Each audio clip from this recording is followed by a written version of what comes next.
empty seats, a boycotted arena, and a fan base sending a message the entire league heard. The Las Vegas Aces walked into their own building, and it felt like a funeral. No CaitlinClark, no AJaWilson, and a crowd that showed up in numbers on paper, but vanished with their voices. Was this really a boycott, or something the cameras just made look worse than it was? Either way, the IndianaFever didn't care. They came, they smacked the Aces by 16, and they left everyone asking the same uncomfortable question. It looked like the fans spoke. It looks like the fans said, hell no, we won't go. Hell no, we won't go. CaitlinClark fans clearly no showing the IndianaFever versus the Las Vegas Aces. It was smack dab empty. It will cost you more to get a small fry with no burger and no drink than it would have cost to sit in the 100 section in the lower bowl. This is crazy. The Las Vegas Aces got absolutely smacked by the IndianaFever as CaitlinClark fans no-show and boycott the game. The Michelob Ultra Arena in Las Vegas should have been electric. Instead, it felt hollow. This was supposed to be a marquee matchup. The IndianaFever traveling west to face a Las Vegas Aces team that had been building toward a possible playoff preview all season. Two proud franchises, two fan bases with something to prove. But by the time tip-off arrived, something felt off, and cameras panning across the lower bowl told a story the box score never could. Sections of seats sat untouched. Entire rows empty. For a franchise that's used to selling out its building, that kind of visual doesn't just happen by accident, and social media noticed immediately. Clips began circulating within minutes of tip-off, fans zooming in on the gaps, commentators calling it out in real time. The phrase started trending before the first quarter even ended. The fans no-showed. Getting to that, look at this. I mean, damn. The fans officially. You can look at how empty it is in here. Just look at how empty it is in here, man. The fans officially no-showed. They officially no-showed this game. They no-showed this game, you guys. They wanted nothing to do with this. You can see all of these empty seats. I mean, just damn. Just damn. I'm gonna get into this one too. Take a look at this. You look at all these empty seats just right here. I mean, it's empty seats. Look, I'm going to zoom in for you guys. It is empty seats everywhere, guys. Everywhere. Bad. Real bad. And here's the thing that made it sting even more. The reason for the empty pockets wasn't really about Las Vegas at all. It was about who wasn't walking through that tunnel in an IndianaFever jersey. CaitlinClark was ruled out. Again. This marked her third consecutive missed game, still nursing a back injury that has quietly plagued her for weeks. They book hotel rooms in cities they've never been to, just to watch her play live, even on the road.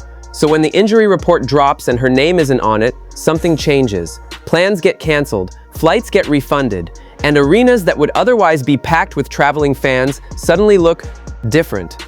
Was this an organized boycott, a deliberate protest? Or was it simply the natural consequence of thousands of people making individual decisions not to spend money on a game the one player they came to see wouldn't be part of? The truth is probably somewhere in between, but the optics were undeniable, and once the internet gets a hold of optics like that, the narrative writes itself. Because the story here isn't really about attendance numbers, it's about power. It's about what happens when one 24-year-old rookie turned superstar has become so central to a league's commercial engine that her absence alone can visibly reshape a building 3 time zones away.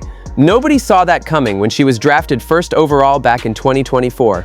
Nobody could have predicted that 2 years later, a game between two unrelated franchises would become defined not by who played, but by who didn't. And as the Fever took the floor that night without her, there was a strange tension hanging over the arena.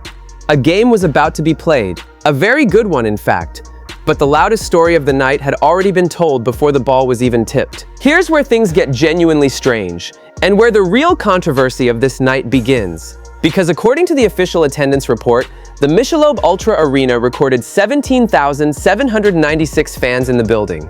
In a venue with an 18,000 seat capacity, that's essentially a sellout. 99% full, on paper. That number should have matched an arena buzzing wall to wall with energy. But that's not what millions of people watching clips online actually saw. What they saw were wide, obvious gaps in seating sections, rows that looked untouched, a building that visually did not match a number that close to full capacity. And once that contradiction hit social media, it created its own firestorm, a controversy layered on top of a controversy. Was the attendance figure inflated? Were season ticket holders simply no-showing while still being counted as sold tickets, since the arena counts tickets distributed, not bodies and seats? Look at this. Look at how empty it is in here, man. All these seats is open. You got some fans down there, but it's just seats everywhere, man.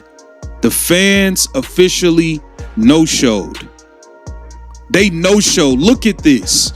All these empty seats. Just seats everywhere. Seats everywhere. All these joints. I mean, come on, man. The fans have officially spoke. They're not going if CC ain't out there. Like, it is what it is. Y'all know, CaitlinClark, IndianaFever fans travel on the road. Now, it was still fans there that got some autographs from Caitlin and all of that. She's always going to have some fans show up. Underneath all of this, the empty seats, the attendance debate, the Fever don't need her chatter, sits the quietest and most human part of this entire story.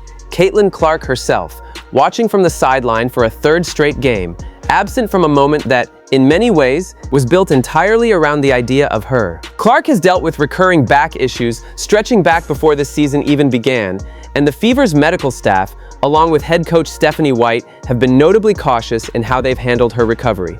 White has repeated a version of the same message throughout this stretch, that the process is about taking things one day at a time, ensuring there are no setbacks before pushing Clark back onto the floor. It's a patient, measured approach, even as the noise around her absence grows louder by the week. For the Indiana Fever, the immediate future is a quick turnaround, a road matchup against the Los Angeles Sparks on Wednesday night, followed by the Phoenix Mercury on Thursday.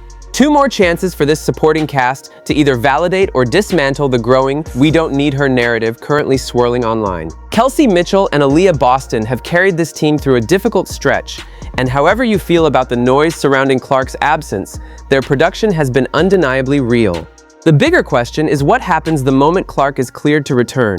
Whether this version of the offense simply folds her back in seamlessly, or whether the chemistry that's been building without her creates an awkward transition none of us have really talked about yet. There's the attendance controversy itself, which honestly might be the most important open question of this entire night.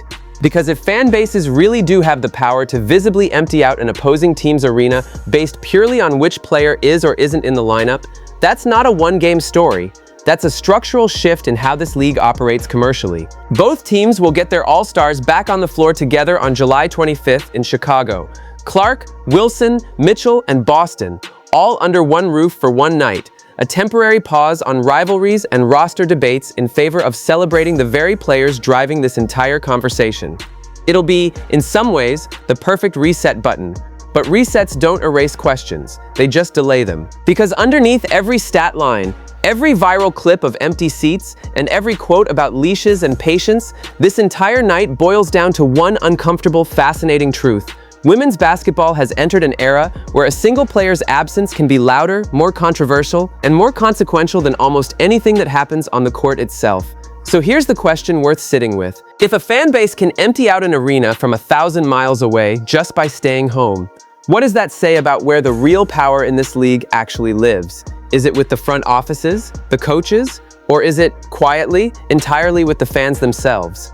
Drop your take in the comments, and if you want more honest, no-filter breakdowns of everything happening in this league, make sure you're subscribed, because this story is far from over.